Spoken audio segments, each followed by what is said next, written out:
नमस्ते आपको सभी को।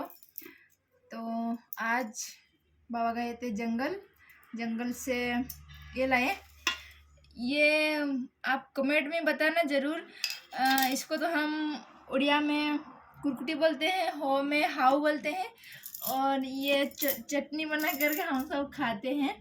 तो इसमें डालेगा नमक और हरा मिर्च, और ये लहसुन है, इधर अदरक है और लहसुन है, सॉरी मिर्च है। इसको हम इसमें ग्राइंड करेंगे घिर घिर कर, अब चटनी बन जाएगा। और अभी मिर्चा सब डालेगा और मिक्सिंग करेगा।